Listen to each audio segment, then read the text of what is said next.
It's March. We got a little bit ahead of ourselves on the previous episode that we just dropped. We told you guys we was coming with a special. How you guys feeling? March Madness, man. It's upon us. Man, March is always a great time. All the Cinderellas, all the dominant 1Cs, all the heartbreaks, all the happiness. Hey, it all happens in March. Hey, man, forget the basketball, man. The sun's coming out. Oh, that's true. It's not 20 degrees outside. I'm not depressed anymore. Come on, man. This is the best time of year. Aside from the tornadoes, of course. Yeah, we saw four. I don't even care about that. It's March. Let's talk some basketball. March Madness NCAA men's tournament is going on.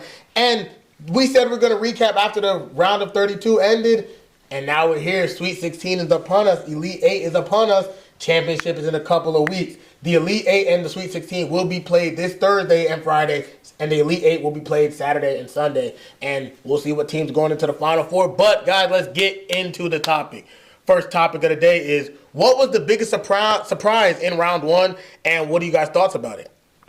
I'll go ahead. Well, honestly, one of the biggest surprises we saw was number 12, High Point, knocking off number 5, Wisconsin. And it wasn't just an upset. High Point shot over 48% over 48% in front of the field and executed literally throughout the whole game. And that's not luck. That's literally execution.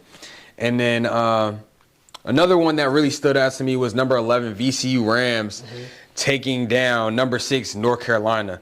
And VCU was down double digits in that game and then flipped the game defensively and ultimately came back and surprised us all.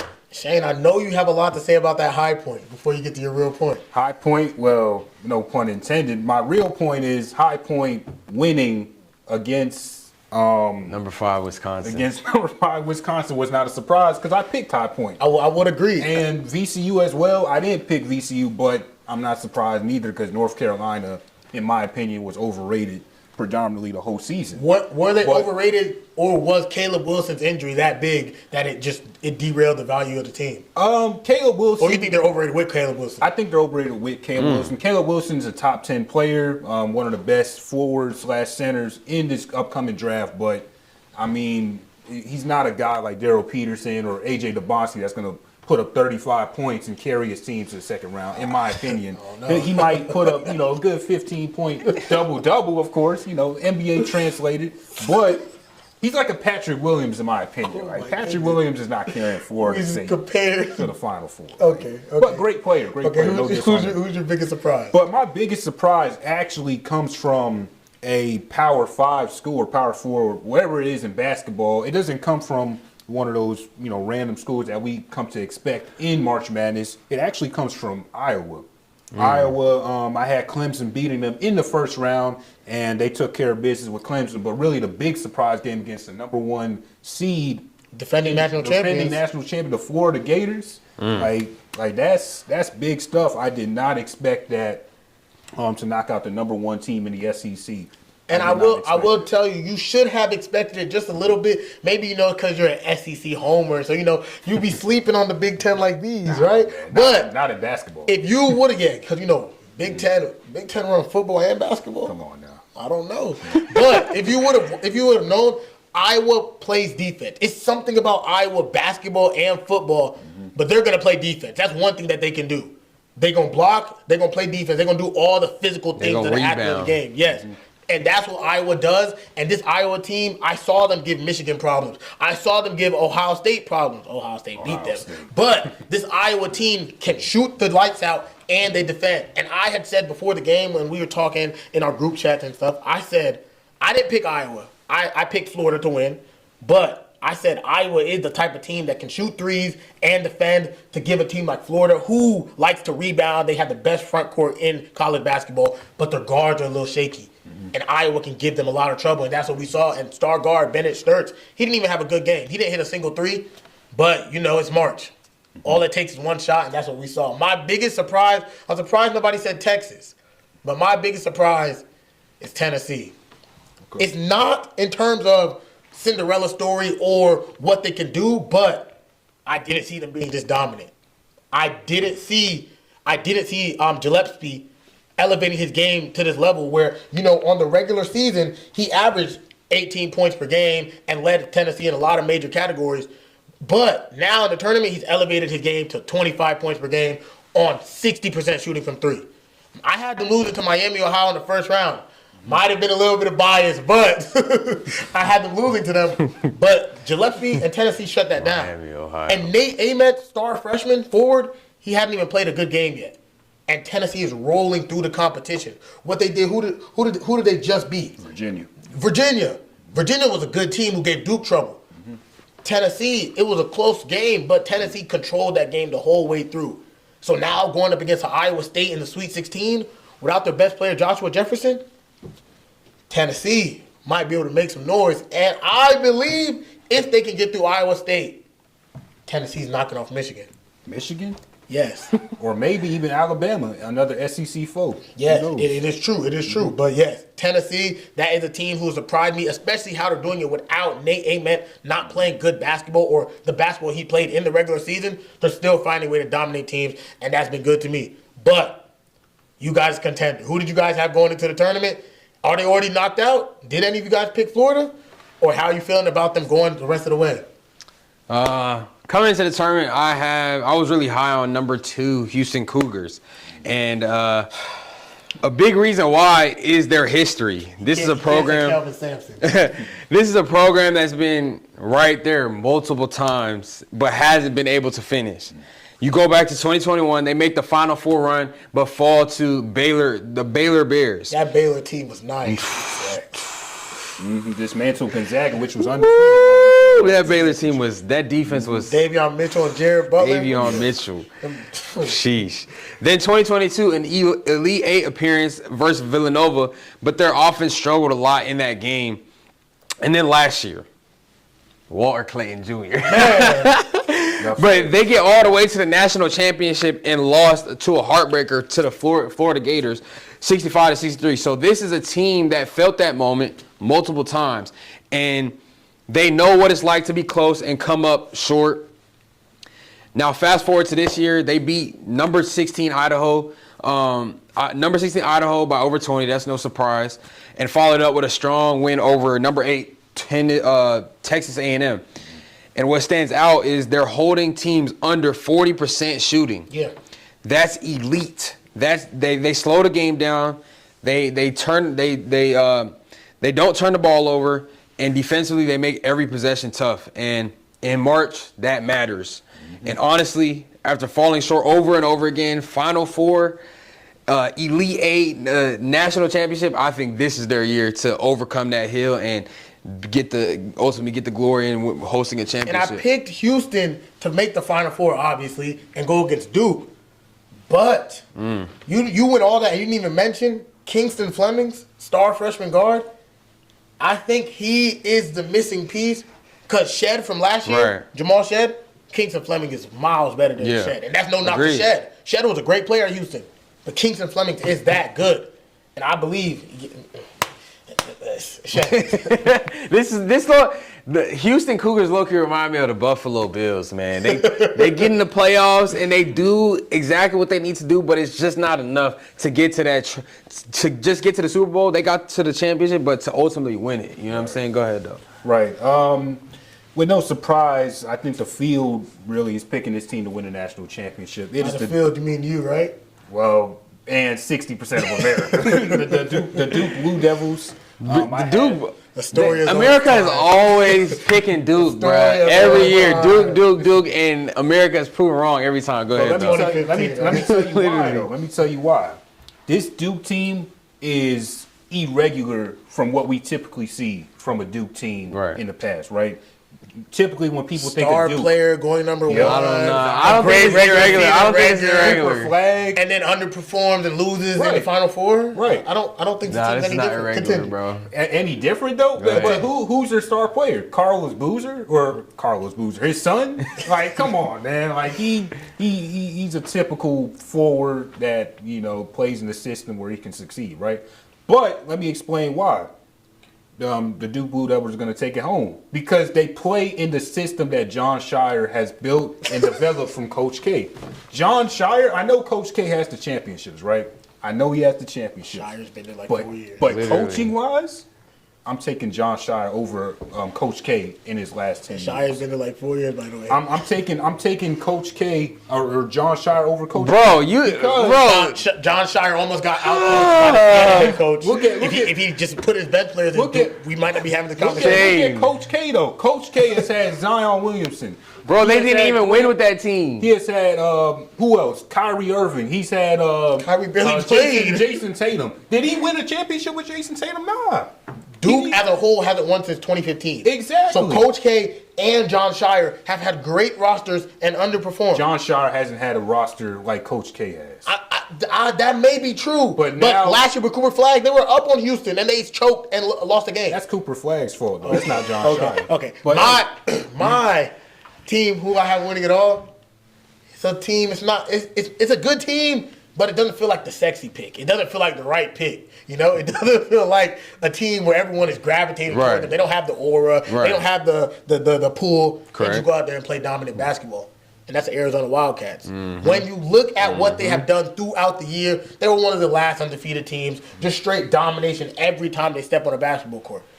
And their path to a championship, I like it. They Utah State made the game cute, never in doubt. I can't remember who they played in the first round, but it was a 16 seed, never in doubt. And then now they're about to come up in a game where I believe this is a championship right here.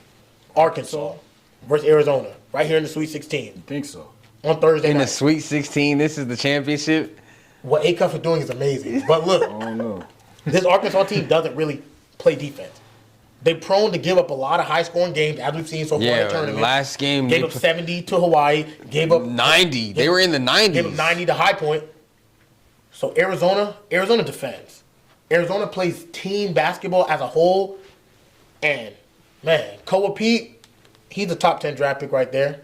Barrios, and I'm blanking on the other guard's name, but this Arizona team, I don't need to know his name. Because I know he's going to go out there and give me 15-5 alongside Barrios, who's going to give me 15-5. Cole Pete going to give me 10-10. Okay, 10-8, 12-8. And then Arizona's going to win the game. I don't think this Arkansas game is necessarily going to be close. And I don't think it's going to be close. Bro, this is really irrelevant for real, but there's a Huntsville native that committed to Arizona next year, Caleb Holt. For real? You know. Yes, he committed on First Take. He committed. I did see that. Caleb Holt committed. I didn't know he's from Huntsville. Yes, he went to Buckhorn High School. I think he won 2 championships over there. So, yeah. Anyways, that was irrelevant, but so I just had to say Arizona's gonna get better. Arizona's just retooling. They're gonna get better. And this Arizona team, they're due. They've been good in the past, but I believe this is the best full squad that they've had as a whole. Shoot, we might see Bryce get in the game or something. All right, next. 30 points. King James. Next. And lastly, the lack of Cinderella teams. Is this good or bad for college basketball? Shane, I know this is a topic you're very passionate about. This is great for college basketball. Look, and let me explain why. You look at the later rounds of former tournaments, right? When a lower seed, a 15 seed or a 14 seed of, the Church of Arkansas State or whatever. Or Alaska. Yeah, like when they advance, man, it's cool and all for the first weekend. Nobody's trying to see that, though. Everybody's having a good time, good for them. They got 2,000 people in their school. Like, great, man. Great story, right? But when you get to later rounds like these, I want to see matchups like Michigan versus Arizona, or Arkansas versus Arizona, or Duke versus Michigan Houston, or yeah. I want to see matchups. You want to see the big dogs versus the big dogs. But I can't celebrate it. If I see Iowa taking on Duke in the Final Four, like, good for Iowa, but like, and mind you, that's not even our typical Cinderella story. Exactly. Really, a St. Peter's, Loyola, a low mid-major. Like when St. Peter's made it to the Elite Eight a couple years ago against North Carolina, it was a great story. That was beautiful. Nobody in their right mind was picking St. Peter's over North Carolina, and if they did beat North Carolina, we would have missed out on a legendary Duke versus North Carolina Final Four game, right?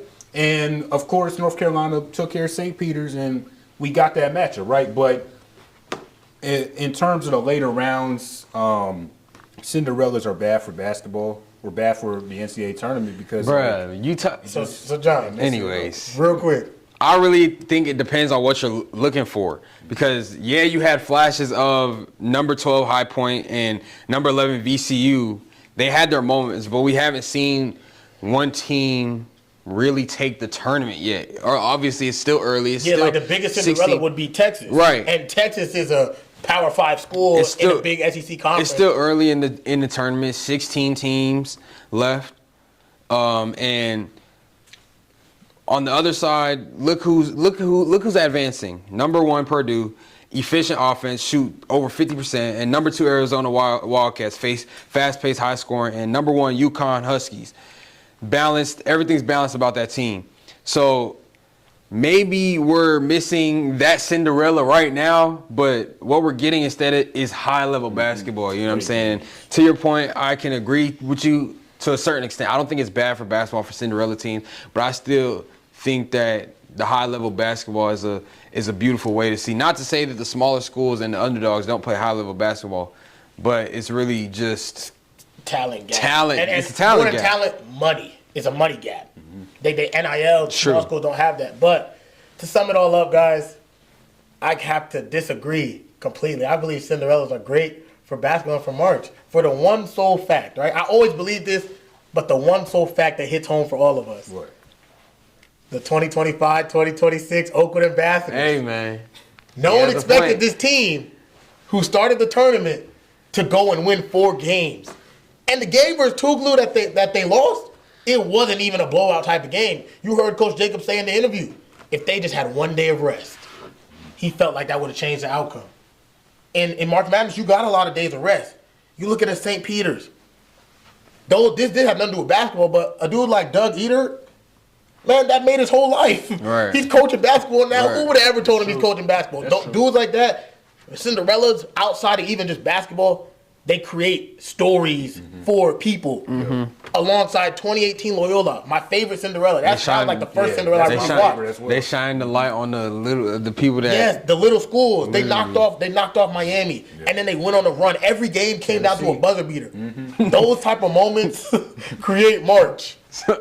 So if Oakwood made it to the NCAA tournament, you wouldn't want to see them go all the way. What you said, basically, go ahead. Technically, by what I just said, no, I wouldn't. Yeah, but as an Oakwood fan, of course I would. I love Oakwood basketball. But like if you went to like A&M or something, you seen Oakwood going, you'd be like, I don't want to. I'd be like, oh man, this team doesn't have a center, man. They don't have. I don't disagree with you. I don't disagree with you. Cinderellas, yes, they're unconventional. But when they happen, like a 6, like Furman knocking off Virginia, that is peak. Yeah. Now that falls in line with what you say, because Furman got up out of it the next round. Yeah. But I think Cinderellas that go all the way down, and if the audience doesn't know, a Cinderella team is a low ranked school who goes on an unexpected run in the tournament. A Cinderella team goes on that type of run, I think it's beautiful for March. And now it can result in how we saw San Diego State sort of made it all the way to the championship and got killed by UConn. Yeah, that was game wasn't even competitive. That wasn't even a real Cinderella. But it's like San Diego State, no one expected them to be all the way down there. FAU a few years ago got killed, and what they make to the Final Four or the Elite 8, one of the two. No, they lost to San Diego State. They did? Yeah, Right. with the buzzer beater. FAU, yeah, you're right. Also, another thing about the little schools is if they make it deep into that tournament, the recruiting, especially in this era, you can ultimately get that money up and get recruits to want to come to your school. Yes. If you're fortunate enough for that to happen. So I think Cinderellas are great for the sport of college basketball, but you already know who we picking. I got Arizona. I got Houston. I got Duke versus Michigan. Should be a good one. I got Arizona versus Houston. I got Houston versus whoever. Shane, take us home. Thank y'all for joining us on this special edition of the Ambassador Sports Network. We look forward to seeing who's going to take March Madness by storm and ultimately win that national championship. I got Houston versus Bryce James, Arizona. Come on. We'll see. Well, thank y'all for joining us, and we'll see y'all next week. Thank you for watching the Ambassador Sports Network. Make sure you like, comment, and subscribe, and tap that bell so you're notified every time we post.